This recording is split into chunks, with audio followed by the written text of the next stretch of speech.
I'll try to keep this video kind of short because this is the kind of video where it's very easy to kind of go on and rant and ramble a little bit, and it's not really what I want to do here. I just want to do a little memorial for one of my cats here. This guy, he was a male orange tabby, very stout little orange tabby.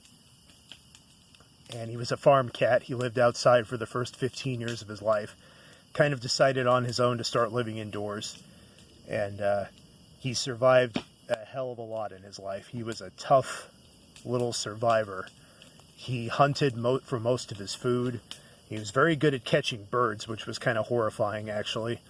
But he was tough. He survived getting his throat ripped out by some kind of animal. I forget what animal, or actually I have no idea what animal that was. I didn't see the fight.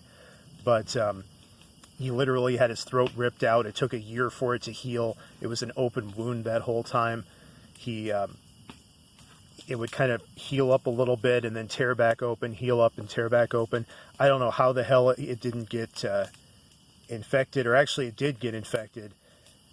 His head blew up to twice its normal size, and then he fought that off, and then somehow it didn't get that badly infected ever again. But we couldn't take him to the vet because he just wouldn't get in a box.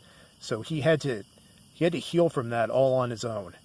And that's just the beginning of the story. He survived record cold temperatures, and I mean all-time record cold temperatures. He survived a derecho. He was outside when the derecho happened. He had parasites. He had just all kinds of crazy stuff happen to him. He had to have spent just about all of his lives. I always joke that that's the reason why he decided to live indoors. He's like, I've used up most of my lives at this point. I should probably start taking it easy. But, yeah, he had kittens. He had a few different litters of kittens over the years, and they tended to be very healthy cats, just like him. Very interesting looking cats, too. He must have had interesting genetics. And he had good genes, there's no doubt about it. But he was also a wonderful pet. He wasn't just a good survivor, he was an amazing pet. He had the calmest presence about him, the most calming, reassuring, comforting presence.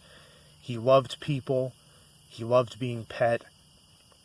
He was a natural-born pet and a natural-born feral cat in one package. I don't know how he pulled it off, but he was remarkable. He lived to be 17 and a half, which is about like living to be about like 87 to 88 years old in cat years.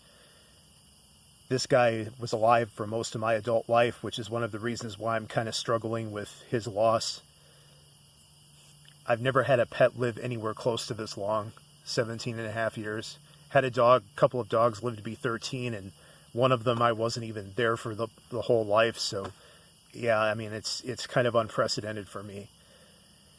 This cat predated smartphones. He was just, it's amazing. The very first time that we took him to the vet was when he was in his early teens, when he finally got neutered. That was his first vet visit ever, so I took care of him as best I could. He had kidney disease, and I think that's what finally did him in.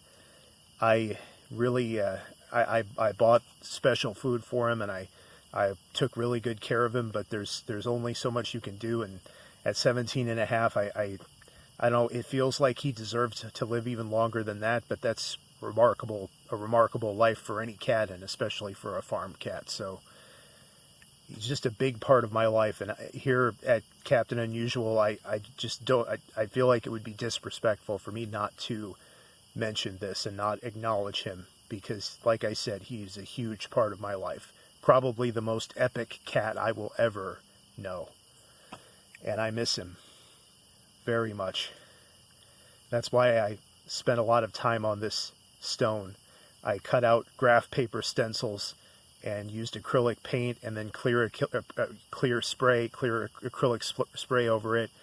I planted a geranium in a cinder block there and put carpeting underneath all of it, and this area here will probably become a pet cemetery over the years, but he's the first one, and I love him very much. And Kitty was kind of the name that he was known by for the first decade or more of his life. He had other nicknames, but for me, Kitty seemed like the most appropriate name to put on his stone. So anyway, like and subscribe for much happier videos. This is kind of an anomaly, but please do check out my channel.